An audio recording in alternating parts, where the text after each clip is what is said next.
ان پر تنقید کا حق آپ کو حاصل ہے، ان سے اختلاف کا حق آپ کو حاصل ہے. وہ حاکم مطلق نہیں ہے، وہ عامل نہیں ہے. آپ کو معلوم ہے کہ حضرت عمر پر ان کے کرتے کے اعتبار سے جو ہے وہ تنقید ہو گئی تھی. تنقید کرنے والا کون تھا؟ سلمان فارسی رضی اللہ تعالی عنہ، جن کے بارے میں حضور نے فرمایا سلمانو منا اہل البیت، یہ تو ہمارے اہل بیت میں سے ہے. اتنا قریب حضور حضرت عمر خطبہ دے رہے ہیں اور وہ کہتے ہیں کھڑے ہو کر لا سمع ولا طاعہ، نہ سنیں گے نہ اطاعت کریں گے. کلمہ بغاوت ہے. تو کوئی ناگواری کا احساس نہیں. مجمع عام میں بات ہو رہی ہے. کیوں کیا بات ہے؟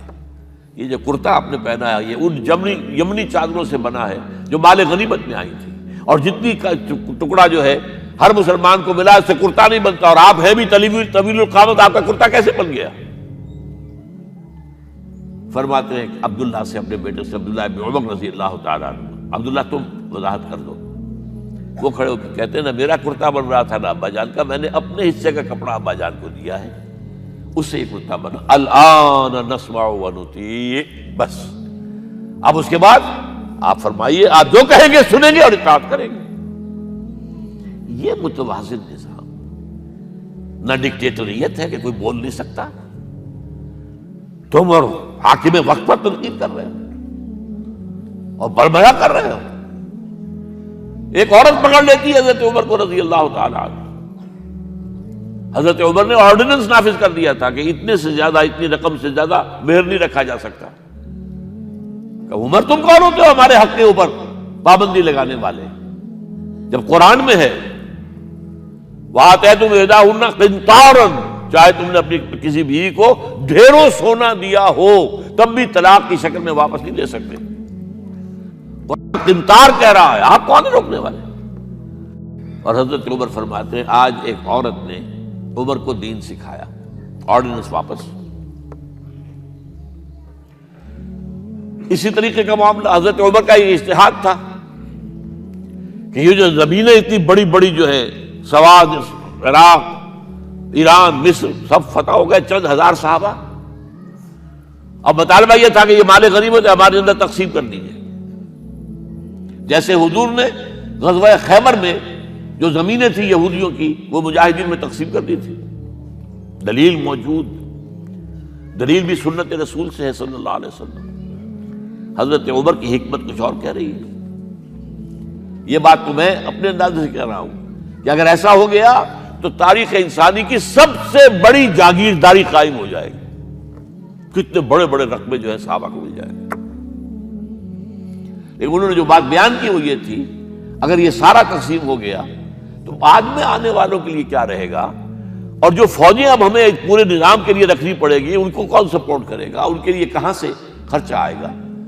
تو انہوں نے طے کیا کہ یہ مال جو ہے مال فے ہے، یہ بیت المال کا ہے. جو مال غنیمت ہے وہ صرف وہ ہوگا جو عین محاذ پر حاصل ہوا ہے. ہتھیار ہیں یا بھیڑیں بکریاں ہیں یا اور جانور ہیں، یا وہاں پر جو پکڑے جائیں گے قیدی وہ غلام ہوں گے، وہاں پر اگر عورتیں ہوں گی پکڑی جائیں گی، کنیزیں ہوں گی. یہ نہیں کہ پورے ملک جو ہے وہ غلام بنا دیے جائیں اور پورے ملک کی جو زمینیں تقسیم کر دی جائیں. بعض صحابہ کھڑے ہو گئے نہیں. اب حضرت عمر نے ٹریبونل قائم کیا ہے. 5 صحابہ اوس میں سے، 5 خزرج میں سے بیٹھ جائیے، وہاں اپنا بھی پیش کیا نقطہ نظر، باقی انہوں نے بھی کیا. وہ ٹریبونل نے فیصلہ کیا کہ عمر کی رائے صحیح ہے رضی اللہ تعالیٰ. یہ نظام سید القوم خادمہم، یہ اگر کوئی کہتا، اگر یہ مثالیں نہ ہوتی تو کہتے کیا تمہارا دماغ خراب ہوا ہے، یہ شاعری تو تم نے اچھی کر دی ہے، سید القوم خادمہم کبھی ہوا ہے؟ لیکن عمر نے بن کے دکھایا ہے.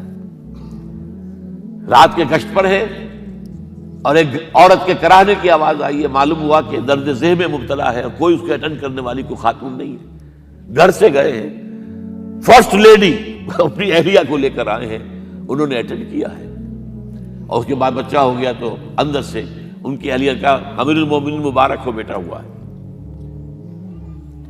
ایک اور دفعہ اسی طریقے سے گشت پر تھے، ایک گھر میں سے بچوں کے رونے کی آواز آئی.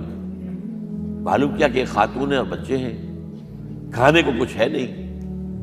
اس خاتون نے کہا میں نے یہ آگ کے اوپر جو ہے ہانڈی رکھی، اس میں پانی ہے، اور بچوں کو میں بہلا رہی ہوں کہ کچھ پک رہا ہے، ٹھہرو ذرا صبر کر لو، اسی طرح سو جائیں گے بھوکے۔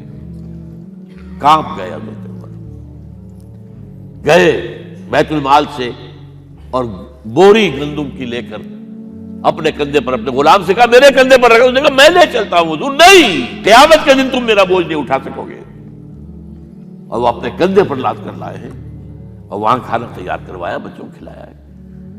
یہ نظام، یہ ہے رحمت للعالمینی کا مظہر۔ یہ جان لیجئے سیرت محمدی صلی اللہ علیہ وسلم کے جب آپ مطالعہ کرتے ہیں کہ وہ سارا انقلابی جدوجہد کا دور ہے، اس میں ابھی نظام کی جو خوبیاں ہیں وہ پورے طور پر سامنے نہیں آئی تھی۔ ابو بکر صدیق رضی اللہ تعالیٰ عنہ کا دور خلافت جو ہے وہ بھی کاؤنٹر ریولوشنری موومنٹس کو ختم کرنے میں صرف ہو گیا ہے، جسے انگریزی میں کہتے ہیں للی ان بلوم، نظام اسلام۔ اسلام کا نظام عدل اجتماعی جو ہے ایک کھلے ہوئے پھول کی طرح نظر آئے گا حضرت عمر رضی اللہ تعالیٰ عنہ کے دور خلافت میں۔ مساوات کا اندازہ آپ کر سکتے؟ کوئی خلیفہ وقت سفر کر رہا ہے بیت المقدس کا، کتنے کئی سو میل، میرے کم سے کم 500 میل تو ہوگا مدینے سے بیت المقدس۔ ایک اونٹنی ہے، ایک خادم ساتھ ہے، اسی اونٹنی کے اوپر راشن بھی ہے راستے کا، لہذا ایک وقت میں ایک آدمی سوار ہو سکتا ہے، دو نہیں۔ ایک منزل خلیفہ اوپر بیٹھے ہیں اور خادم آگے چل رہا ہے نکیل پکڑ کر، ایک اگلی منزل میں خادم اوپر بیٹھا ہے اور خلیفہ آگے جو ہے نکیل پکڑ کر چل رہے ہیں۔ جب آخری منزل آئی تو وہ خادم کی باری تھی اوپر بیٹھنے کی، اس نے ہاتھ جوڑ دیے کہ خدا کے لیے لوگ کیا کہیں گے، مجھے کہیں گے تمہاری یہ جرت۔ فرمایا نہیں، الدور دورک، نہیں، یہ تو حساب کا معاملہ ہے، میتھمیٹکس کا معاملہ ہے، یہ تمہاری باری ہے، بیٹھو۔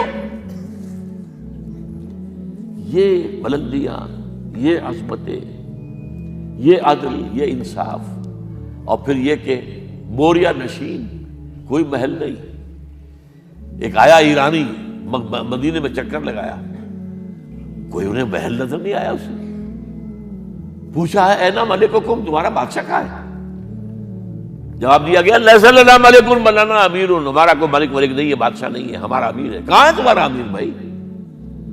وہ بیت المال کے کچھ اونٹ گم ہو گئے تھے، سب تلاش کر چکے، نہیں ملا، ہمارا خلیفہ خود گیا ہے۔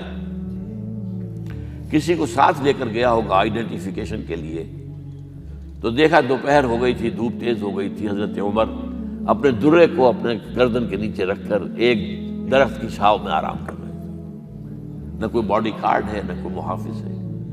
انہیں وہی کھڑے ہو کر کہا اے عمر، تم انصاف کرتے ہو تو تمہیں کوئی ڈر نہیں ہے، اور ہمارے بادشاہ خون پیتے ہیں لوگوں کا، وہ کانپتے رہتے ہیں، انہیں اونچی اونچی فصیلیں چاہیے، بڑے بڑے فوجی چاہیے، انہیں تو بہت اسکواڈز چاہیے کہ جو ان کی حفاظت کریں۔